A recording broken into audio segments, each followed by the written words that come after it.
The massive starship Nexus Prime shuddered as it dropped out of hyperspace, its quantum engines winding down with a resonant hum that vibrated through the vessel's 15-kilometer length. The ship hung suspended against the velvet backdrop of unfamiliar stars, its crystalline hull reflecting the distant light of Sol, an unremarkable yellow star on the fringes of the Orion Arm. Senior observer Krell Vaughn stood on the command deck, her forearms braced against the navigation console. Three of her violet eyes narrowed while the fourth, mounted on a flexible stalk atop her head, swiveled toward her second-in-command. "Status report. Sub-Commander," she ordered, her voice like polished glass. Sub-Commander Tazret's tentacles danced across holographic controls. "Stellar coordinates confirmed, observer. We have arrived in System 7-29-38, designated Sol in local terminology. Third planet is our target." "Excellent." Krell Vaughn straightened her exoskeleton plates. "And our cloaking systems. Fully operational. We are completely undetectable to the primitive scanning technology of the natives." Krell Vaughn's mouthparts clicked with satisfaction. After 80 cycles serving the Galactic archival fleet, she had finally been assigned a genuinely intriguing mission. The Nexus Prime, flagship of the archival fleet, rarely ventured to such distant, undeveloped systems. Yet here they were dispatched to investigate an anomaly that had troubled the Galactic Council for centuries. She moved toward the central viewing platform, where a shimmering hologram displayed the solar system. With a flick of her upper right hand, she magnified the third planet, a swirling blue-green marble wrapped in wispy white clouds. "Earth," she said, tasting the alien word. "Classified as low threat for 7,000 cycles, yet somehow evading all attempts at standard classification protocols." Behind her, the ship's theoretical advisor, Meslor, floated forward in his gravity suspension field. His species had evolved beyond physical limbs, existing as a central neural mass surrounded by sensory filaments that perpetually sampled the environment. "Observer," his thoughts translated directly into audible speech, "I have completed my preliminary analysis of the archival records concerning this planet. The results are perplexing." Krell Vaughn turned toward him. "Explain." "Earth has been visited 17 times by various galactic members over the past 12,000 cycles. Each visit resulted in the same assessment: a primitive, technologically limited species with minimal space travel capabilities and no unified planetary government. By all standard metrics, they should be classified as no threat. Yet they're not," Krell Vaughn stated. "No. The last 3 assessment teams insisted on maintaining a low-threat designation, despite providing no substantive evidence to support this classification." Sub-Commander Tazret joined the conversation, his bioluminescent patches pulsing with skepticism. "And these assessment teams, were they otherwise reliable?" "Impeccable records," Meslor replied. "Each team returned safely and filed complete reports. Yet each report contains the same unexplained deviation in classification, with only a cryptic note: caution advised upon contact." Krell Vaughn's primary eyes blinked in sequence, a sign of her deepening interest. "The Council demands clarity. Our mission is to determine why these humans warrant special designation and finally provide conclusive documentation." She tapped a command into her neural interface. "Prepare the observation shuttles. I want atmospheric insertion within 6 hours. We'll begin with standard observational protocols. No direct contact." Meslor's filaments rippled. "Observer, might I suggest deploying our biological infiltration units instead? The latest models are indistinguishable from the native humans, even at cellular level." Krell Vaughn considered this. "Very well. Prepare 3 infiltration units. I want them embedded in 3 different population centers. Maximum data collection priority." As her officers moved to comply, Krell Vaughn returned her gaze to the blue planet spinning slowly in the hologram. Something about this unremarkable world had unsettled the most experienced assessment teams in the fleet. Soon, she would discover what.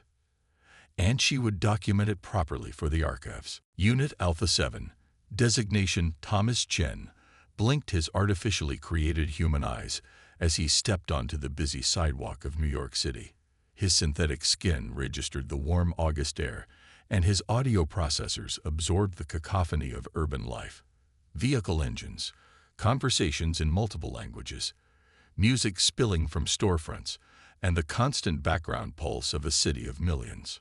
Sensory calibration complete, he subvocalized, the message transmitting directly to the Nexus Prime in orbit. Beginning observation protocol. Thomas had been engineered with perfect human appearance minus 30 years old by Earth standards, with features blending several common Earth ethnicities to avoid drawing attention. His cellular structure would pass any medical examination, and his artificial brain functioned identically to human neurological patterns. The only difference was the quantum relay nestled at the base of his brain stem, allowing constant communication with the ship. 12 kilometers away in the financial district, Unit Beta 3, Sofia Martinez exited the headquarters of a major technology corporation, where she had been inserted as a visiting consultant. Meanwhile, Unit Gamma 9, Michael Okonkwo, began his infiltration in a university research center in Boston. Each unit had been programmed with complete knowledge of human languages, customs, and behavior patterns. They were the most advanced infiltration technology the Galactic Archives had ever deployed, capable of perfect human simulation down to emotional responses, sleep patterns, and even dreams.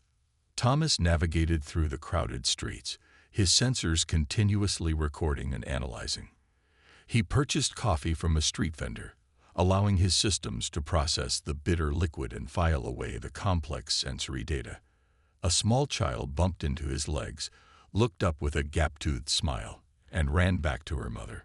Thomas smiled in return, the proper social response according to his programming. Back on the Nexus Prime Krell Vaughn and her team monitored the incoming data streams with growing fascination. They're so chaotic, Taz observed, watching the feed from Thomas's visual sensors. Look at the inefficiency of their transportation systems, their energy consumption, their information exchange methods. Meslor's filaments undulated thoughtfully. And yet they persist. Their adaptability is notable. For 3 Earth days, the infiltration units gathered data, transmitting terabytes of information back to the ship.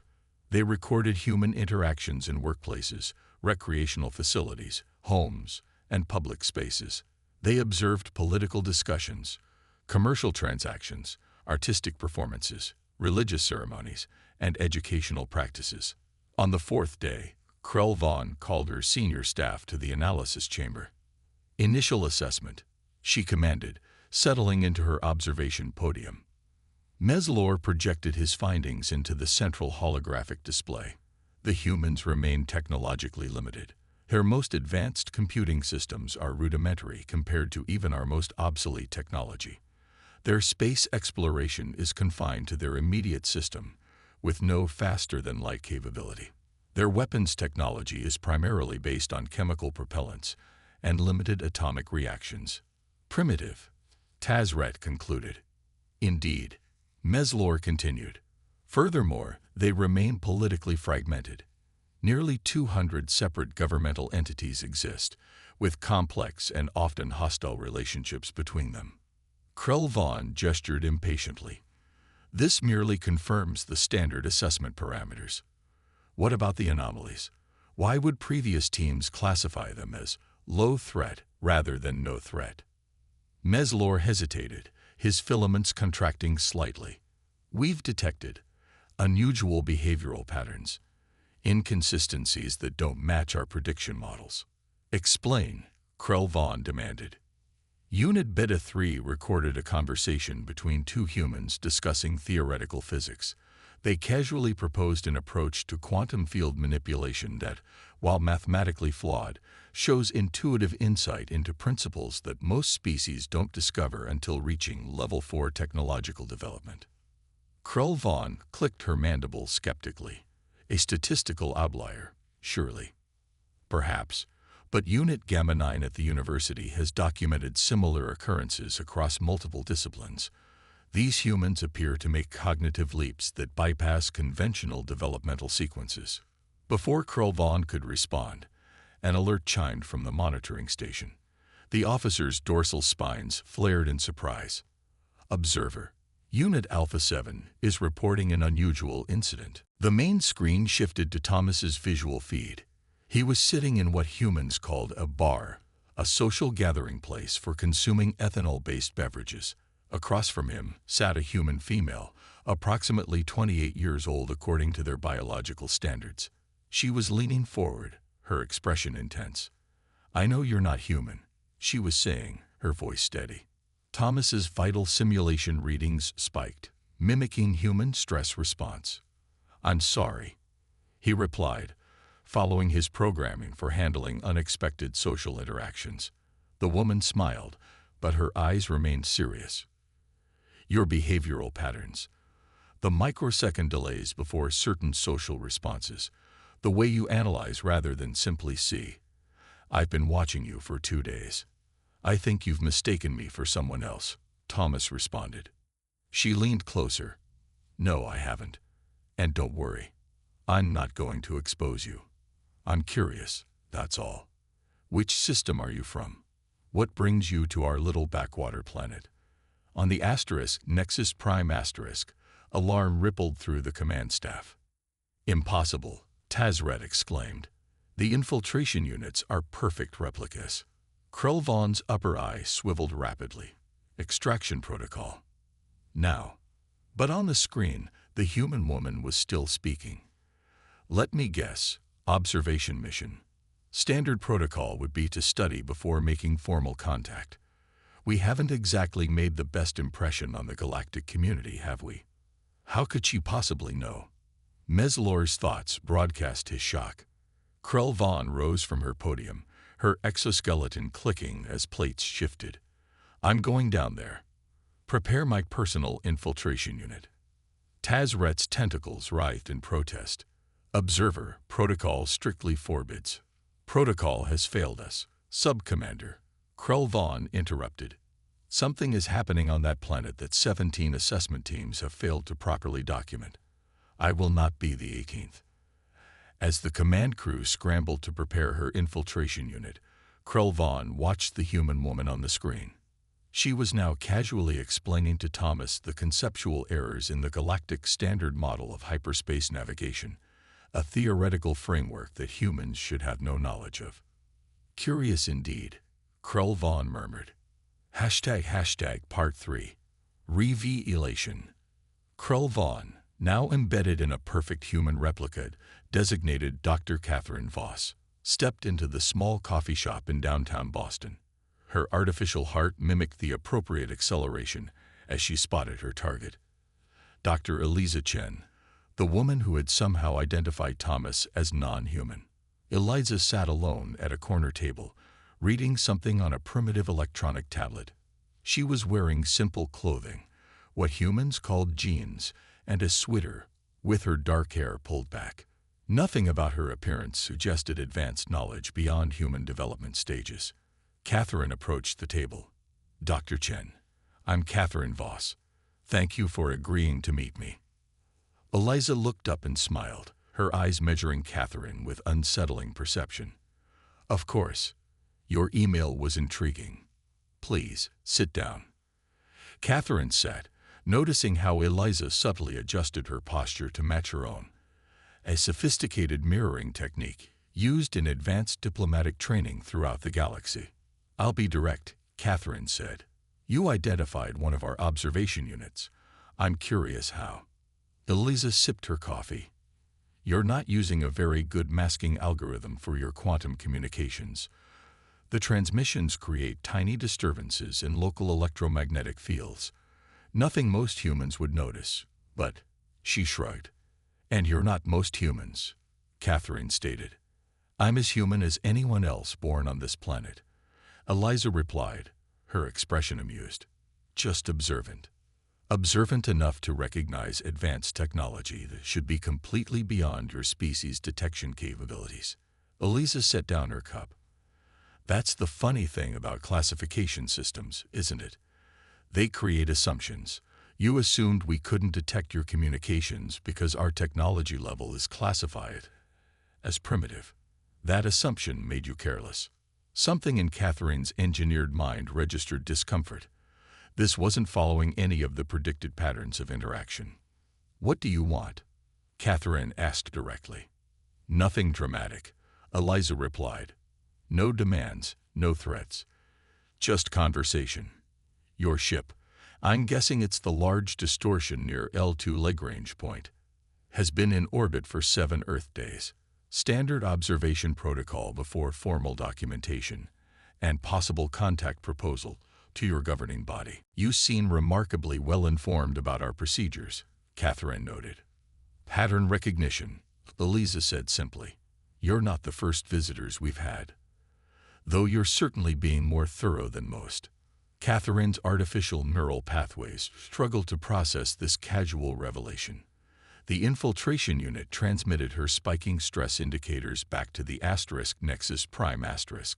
"Our records indicate no formal contact has been established with Earth," Catherine said carefully. Eliza laughed. "Of course not. Why would we want that?" Before Catherine could respond, 3 more humans approached the table. A tall man with gray-streaked hair, a younger woman with bright red hair, and a dark-skinned man who moved with unusual grace. "Dr. Voss, meet some colleagues," Eliza said. "Dr. James Harrison, quantum physics. Dr. Sophia Ndidi, xenobiology. And Major David Cohen, operational security." The 3 nodded politely as they sat down, surrounding Catherine. None seemed alarmed, threatened, or even particularly impressed by the presence of an alien infiltration unit at their table. "We represent an informal network," Eliza continued. "People who notice things others don't. We've been tracking your observation protocols since your ship arrived." Major Cohen leaned forward. "Including your other 2 infiltration units. We've been keeping them occupied with carefully curated experiences." Catherine's artificial eyes widened. "You've been manipulating our data collection." Dr. Harrison nodded, his expression sympathetic. "Just a bit. We do this every time. It's become something of a tradition." Back on the *Nexus Prime*, Krell Vaughn's actual body trembled as the implications cascaded through her consciousness. The senior staff watched in stunned silence as the humans casually dismantled decades of careful protocol. Through her infiltration unit, Krell Vaughn asked the question burning through her mind. "Every time. How many times have you intercepted observation missions?" Eliza exchanged glances with her colleagues. "All of them. At least, all the ones we detected. 17 prior to yours, by our count. The exact number in our records." Meslor's thoughts broadcast to the command crew. "This cannot be coincidence." "Why?" Catherine demanded. "Why intercept but not establish formal contact? Why allow yourselves to be continuously classified as primitive?" The 4 humans shared knowing smiles that sent an unfamiliar sensation through Catherine's artificial nervous system, something the emotion subroutines identified as unease.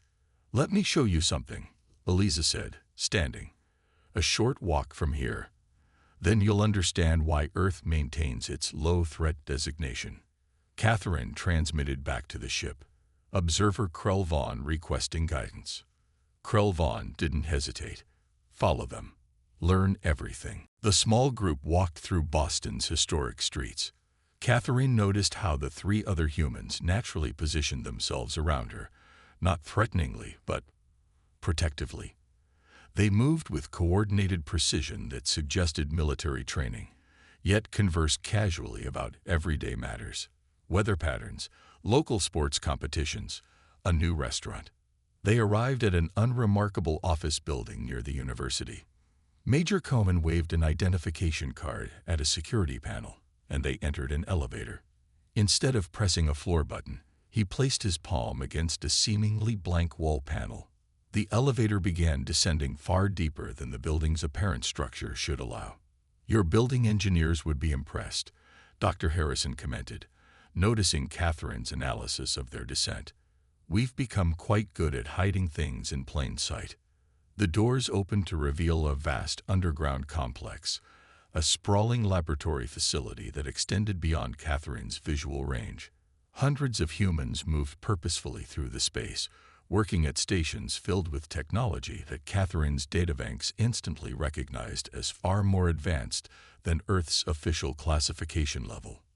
"Welcome to Project Threshold," Eliza said, leading them forward. One of 67 similar facilities around the world. Catherine's sensory systems cataloged equipment for quantum computation, gravitic manipulation, and even rudimentary space-time distortion. Technology that should be centuries beyond human development. "This is impossible," she said. "Earth has no unified planetary government. You have ongoing regional conflicts. Your public technology level is consistent with early information age development." Dr. Ndidi, the xenobiologist, smiled. "All carefully maintained. The fragmentation, the conflicts, the apparent technological limitations. It's a planetary-scale masquerade." They entered a large circular chamber dominated by a holographic projection system far more sophisticated than what should exist on Earth. At Eliza's gesture, it activated, displaying a three-dimensional map of the galaxy with thousands of illuminated points. "Known spacefaring civilizations," Major Cohen explained, "compiled from our own observations and the data we've borrowed from visiting ships like yours." Catherine stared at the display, her infiltration unit transmitting everything back to the increasingly agitated crew of the Nexus Prime Asterisk. "But why?" she asked. "Why hide your true development level?" Eliza stepped into the center of the holographic display. Around her, stars and worlds spun in their cosmic dance. 14,000 years ago, Earth received its first extraterrestrial visitors, she began. "We were truly primitive then, barely mastering agriculture. Those visitors left quickly, classifying us as harmless primitives. But they left something behind, a small piece of technology that crashed when they departed." Dr. Harrison continued, "That single artifact accelerated our understanding of physics by several thousand years. But more importantly, it taught us something crucial about the galaxy. That we weren't alone," Major Cohen added, "and that we were very, very behind." The holographic display shifted, showing historical scenes, recreations of early humans examining alien artifacts, then developing in secret, generation after generation. "We made a collective decision," Eliza explained. "Instead of announcing ourselves once we developed sufficiently, we would watch and learn. As each new visitor arrived, we quietly gathered their knowledge, adapted their technology, and maintained our facade of primitive development." Dr. Ndidi gestured to the facility around them. "The surface Earth, the one your observations document, is real. Most of humanity lives ordinary lives, unaware of facilities like this or the true state of our technological development." "A planet-wide deception," Catherine whispered, "for thousands of years." "A survival strategy," Eliza corrected. "We studied the pattern of galactic politics through each visitor.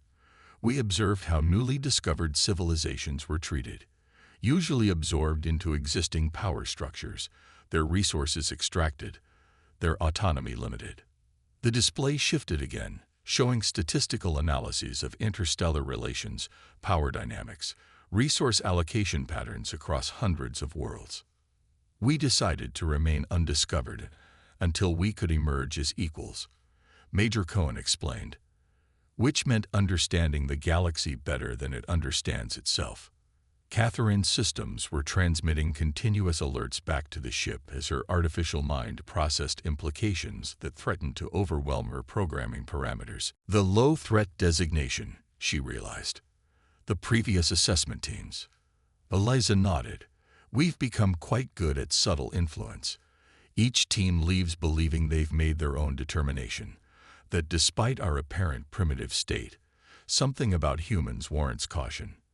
A carefully cultivated reputation," Dr. Harrison said. "Not dangerous enough to warrant intervention, but just unpredictable enough to suggest monitoring from a distance." On the Nexus Prime Asterisk, Observer Krell-Vaughn's exoskeleton trembled as the full implications became clear. The command crew watched in stunned silence as centuries of archival assumptions crumbled. Through her infiltration unit, Krell-Vaughn asked, "What is your actual technological development level?" The four humans exchanged glances. "That's complicated to answer in your classification framework," Eliza said. "In some areas, we're still genuinely developing. In others," she gestured, and the holographic display transformed, showing schematics for technologies that made even the advanced systems of the Nexus Prime seem outdated. "We've had 14,000 years to focus on specific developmental paths," Dr. Harrison explained, "particularly those that wouldn't be easily detectable from orbit or casual observation, such as quantum entanglement communication," Major Cohen added, "no detectable transmissions, or our deep space monitoring network disguised as natural celestial bodies. We have colonies throughout our solar system," Dr. Ndidi said, "hidden beneath the surfaces of moons and asteroids. We've sent uncrewed probes to 17 nearby star systems, all designed to be indistinguishable from natural phenomena." Catherine struggled to maintain her human effect as her systems processed this revelation. "You've been watching us while we thought we were watching you." "Yes," Eliza said simply. "That's why we arranged this conversation. Your mission seeks to resolve our classification anomaly. We're providing the answer, though not the one your archives expected. You want us to maintain your low-threat designation," Catherine realized. "We're comfortable with it," Major Cohen confirmed. "It keeps us relatively unmonitored while we continue our development at our own pace, on our own terms." Eliza stepped closer to Catherine, her expression suddenly serious. "We've chosen to reveal this much to you because your archival fleet prides itself on accuracy. We're offering a compromise. The truth in your archives, but classified at the highest security levels."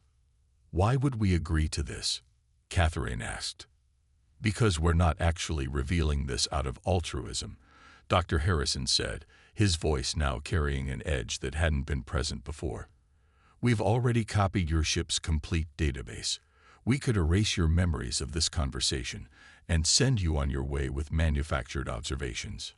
Major Cohen nodded. "We've done it before. But we prefer honesty when possible," Eliza added quickly. A gesture of potential future friendship. Catherine's systems registered a fundamental shift in the power dynamics of the situation. "I need to consult with my commander." Eliza nodded. "Of course, we'll give you privacy." As the humans stepped away, Catherine established a direct connection with Krell-Vaughn on the Nexus Prime. "Observer," she vocalized, "are you receiving all this?" Krell-Vaughn's actual voice came through the neural link, strained and harmonics disturbed. "Yes, it changes everything. The implications for the archives. They could be bluffing about their capabilities," Catherine suggested. "Irrelevant," Krell-Vaughn replied. "Even if their claims are exaggerated, the fact remains that they've been manipulating our assessment protocols for centuries. No species without significant advancement could achieve that." "Your orders." There was a long pause before Krell-Vaughn responded. "Accuracy is our mandate. Truth above all else. Accept their terms." Catherine returned to where the four humans waited patiently. "My commander agrees to your proposal. The archives will record the truth of Earth's development, classified at the highest security level. The public record will maintain your low-threat designation." Eliza nodded, relief visible in her expression. "Thank you. We hope this is the beginning of a more transparent relationship. Though still not a public one," Major Cohen added firmly. "No," Catherine agreed. "Not yet." Dr. Harrison stepped forward.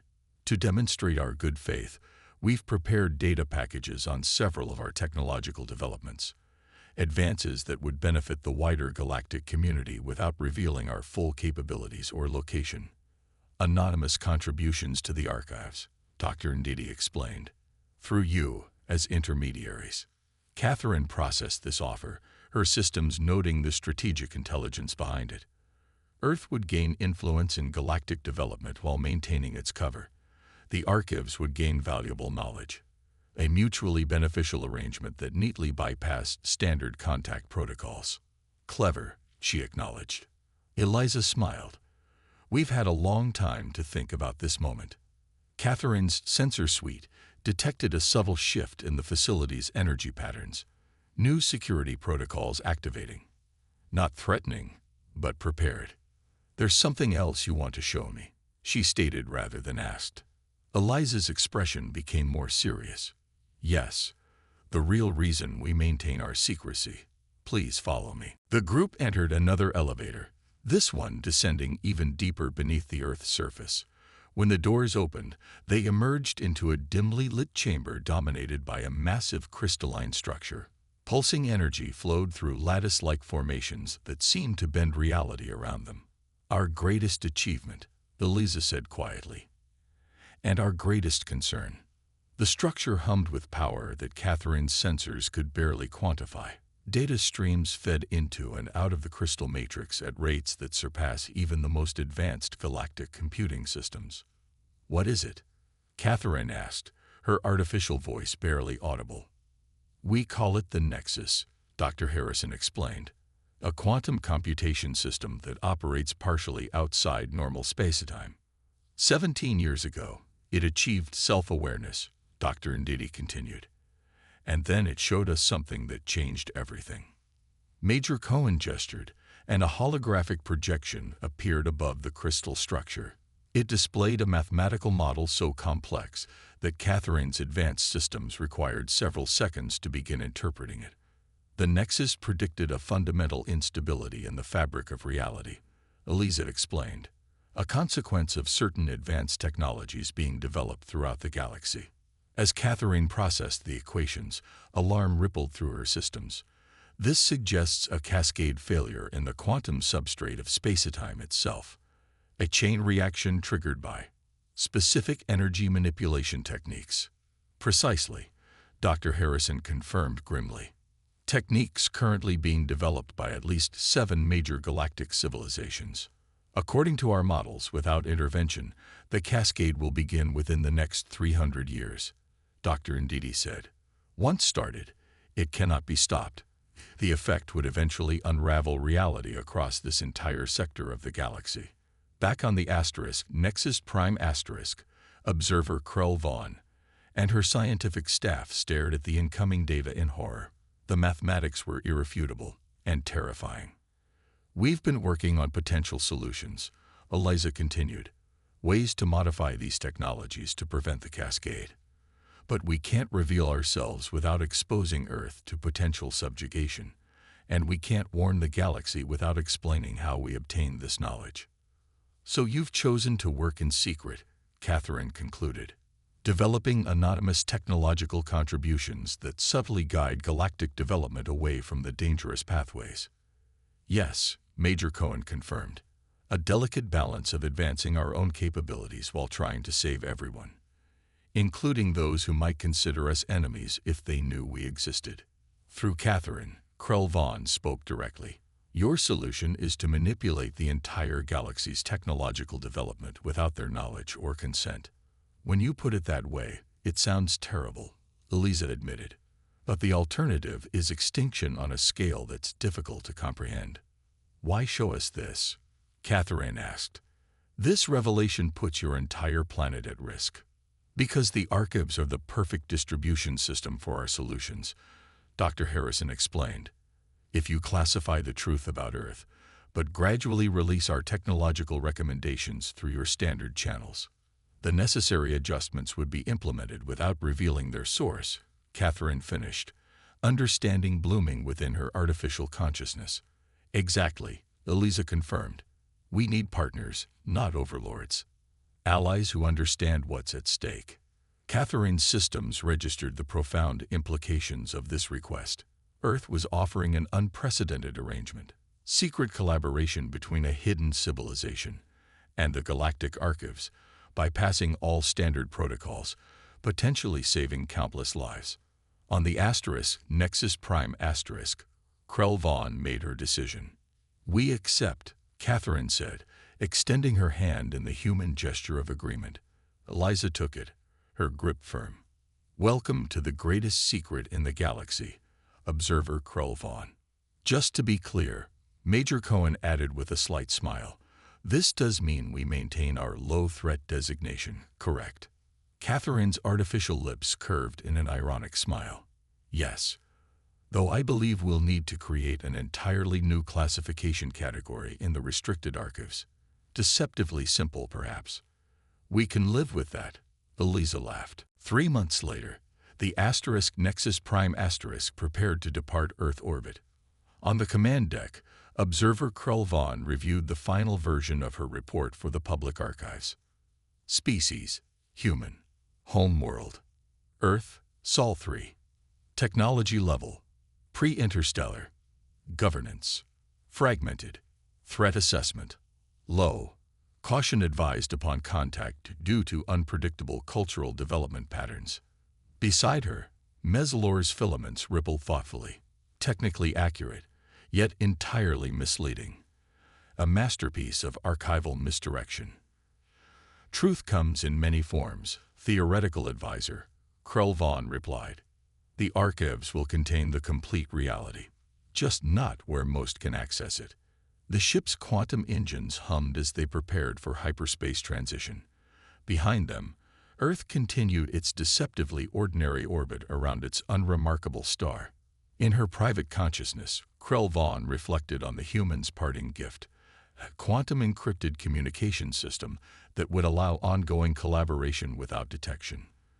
The first technological package had already been prepared for discovery by archival researchers, containing subtle modifications to prevalent energy manipulation techniques. "Initiate departure sequence," she ordered. As the Nexus Prime slipped into hyperspace, Krull Vaughn contemplated the irony of her mission's outcome. She had been sent to resolve an anomaly in the archives, a planet inexplicably classified as low threat, despite all evidence suggesting no threat. Instead, she had discovered a civilization that might well be the most significant power in the sector, hiding in plain sight, working to save species that didn't even know they needed saving. Low threat, indeed.